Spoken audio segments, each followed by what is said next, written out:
Well, now, I don't rightly know if this'll ruffle any feathers, but folks deserve to hear the story straight. And by straight, I mean the way we tell it down at the feed store.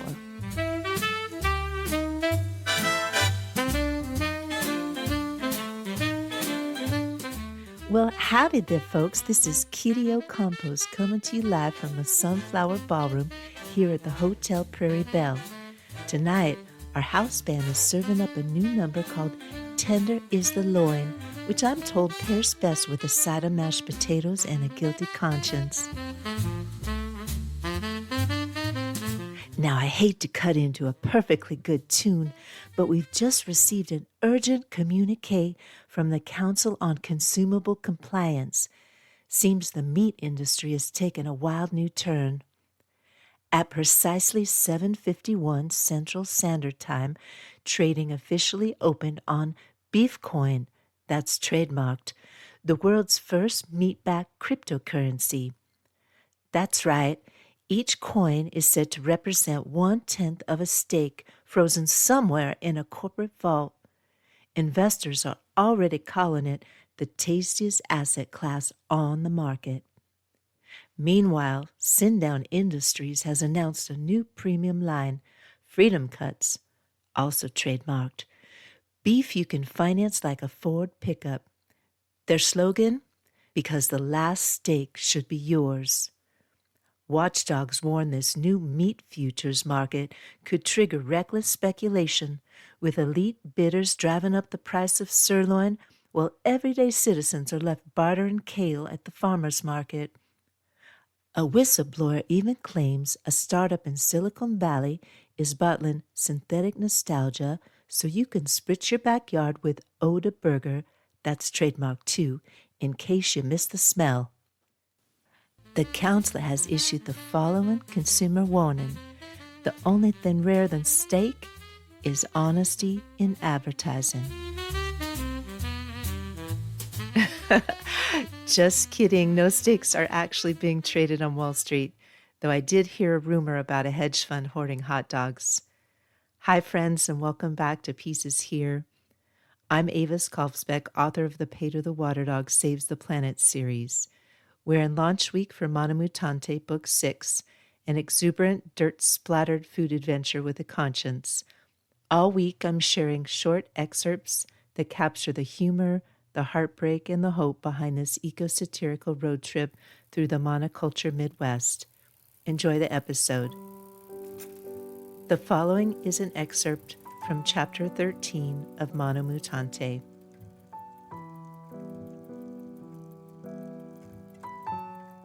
Another glass of wine? Camas calls from inside the cottage. No thanks, I didn't have a first, Tilly says from the patio chaise lounge, gazing at the stars. Camas emerges with a bottle and her glass, sets them down and flops beside her. Didn't you get enough at dinner? Tilly asks. Camas ignores her. They sit in silence, stargazing.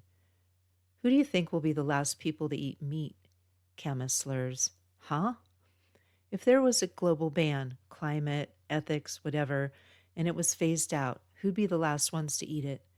Strange question since you ate it yesterday. I didn't today, though, did I? No, thank you. I keep wondering what makes our minds shift. Why are horses off limits?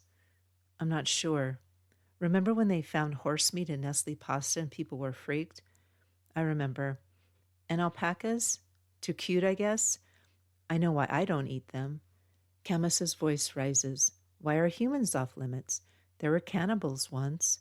Okay, now you're really out there. Is it the wine?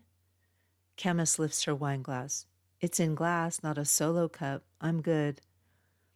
I don't know what flips a switch, Tilly says, but I do know Ireland passed the first animal cruelty law in the 1600s, no tearing wool from live sheep.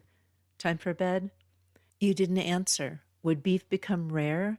The elite chasing the last cuts like they do with Kobe? A mad race for mad cows? Tilly nods slowly. There would be sanctuaries. We wouldn't need to finish eating them. Or a race to the last steak. A free-for-all like a Stephen King Hunger Games.